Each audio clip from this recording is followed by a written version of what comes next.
Madam President, I would like to begin by thanking the Permanent Mission of the United States at the United Nations for organizing this meeting to discuss the situation in my country, the DRC, and also to discuss the renewal of the mandate of the United Nations Mission for Stabilization of the DRC, MONUSCO.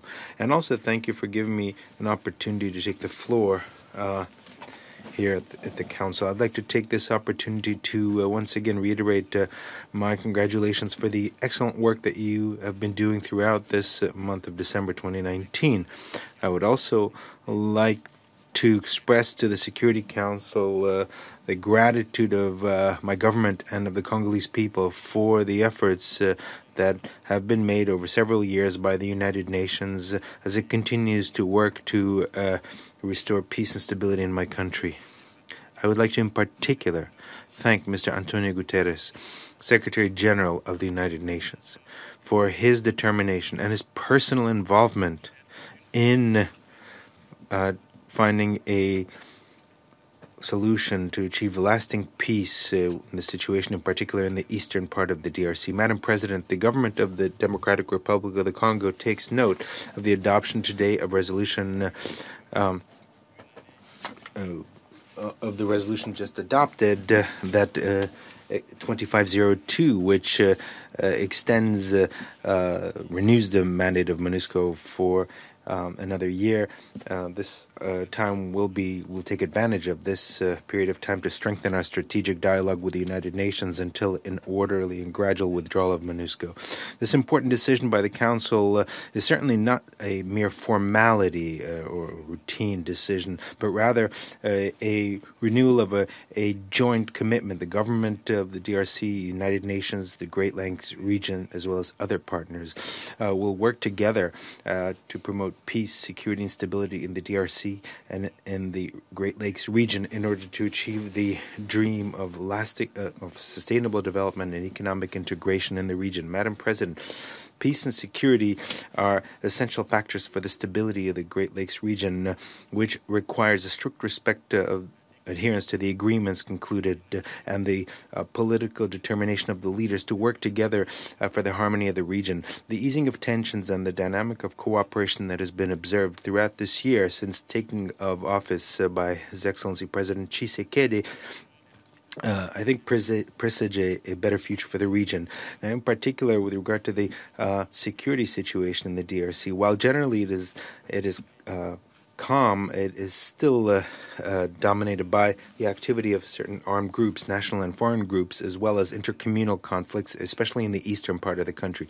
Some of these armed groups, Mai for the most part, have allied with foreign armed groups and formed dangerous coalitions, and it is in this context that the president has launched large-scale military operations on the 30th of October of this year around the city of Beni. These operations are conducted by the armed forces of the DRC with the support of MONUSCO in order to eradicate all these threats, and in particular the ADF-MTM, which is a terrorist group that has pledged allegiance to the Islamic State.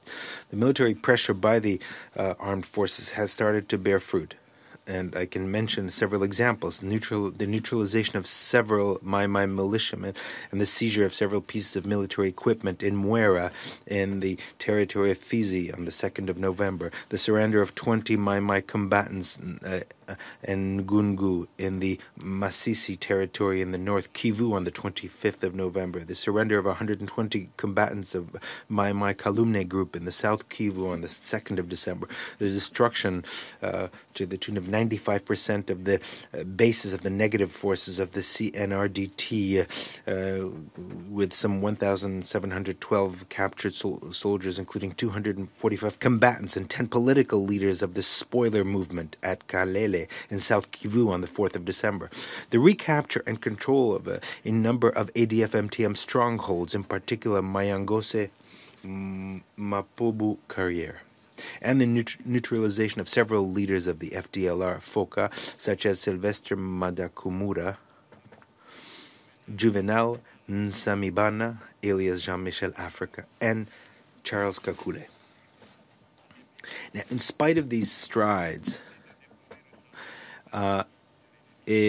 Of course, unfortunately, there's been a change of strategy by the enemy that has been routed, in particular the terrorists of ADF MTM, who unfortunately now have targeted innocent civilian populations in major urban centers, sowing death and destruction. Following the massacres committed lately by the elements of this terrorist movement, the president has decided to establish an advanced headquarters of the armed forces in Beni and called on a greater involvement and more support by MONUSCO.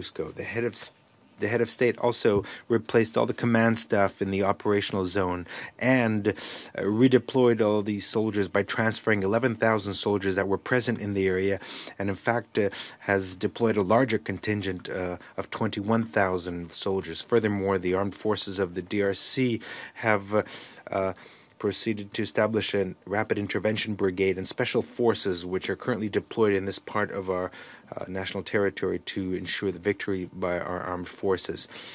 Furthermore, the government has deployed additional units of the national police in major cities, major urban centers of Beni, conquered by the armed forces to provide security to the civilian population. Madam President, as stated by the President, the determination of the government and its armed forces is whole and unwavering to eradicate these armed groups that terrorize the east part of the country, and all resources have been deployed to achieve this goal. In this combat, the Congolese government is counting on the support of MONUSCO and its partners to restore peace and to provide a smile and hope to the people living in the east of the country. It's in this context that the government in particular appreciates the decision of the Security Council to choose as the strategic priorities for the new mandate of MONUSCO the protection of civilians as well as the support for stabilization and strengthening of state institutions, and in particular reform of governance and security. Indeed, my country is counting on the assistance and support of the DDR program, both for the national armed groups that lay down their arms to return to civilian life, as well as for foreign armed groups. I think you'll agree with me that the DDR program is of particular importance for the reintegration of former combatants in order to make sure that they're not recruited again by the armed groups. Now, in speaking to the members of parliament on the 13th of December, the head of state reaffirmed his wholehearted commitment to reforming the security sector, in particular to make sure that the armed forces become a powerful, well-trained and equipped armed force, to revise the reform plan for the national police, to adapt it and to come up with a new plan called One Nation, One Police, and to reform the intelligence services.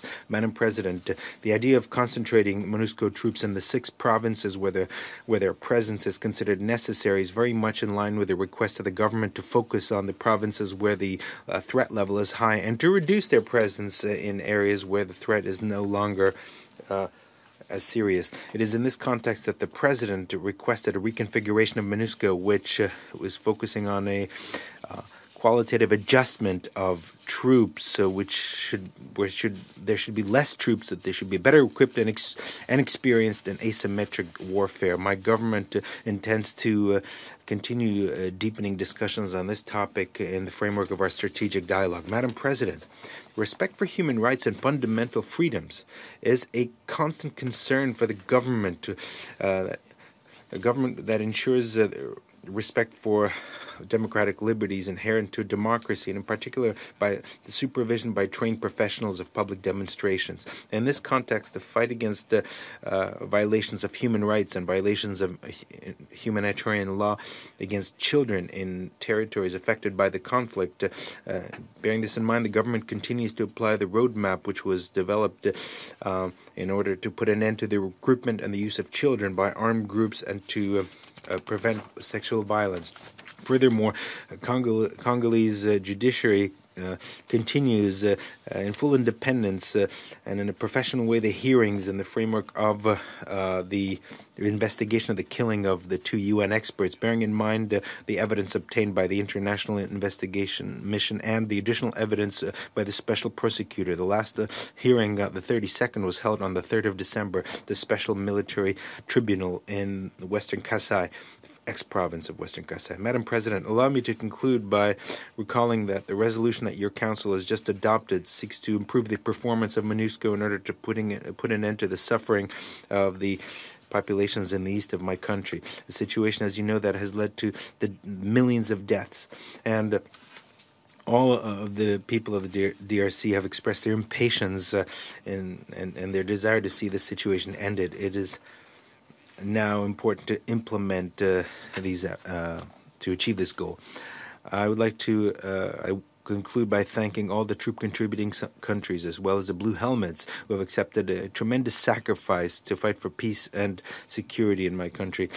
Before concluding, I would like to wish you, Madam President, as well as all members of the Security Council, on behalf of the delegation of the Democratic Republic of the Congo, a very Merry Christmas and Happy New Year 2020. Thank you very much for your attention.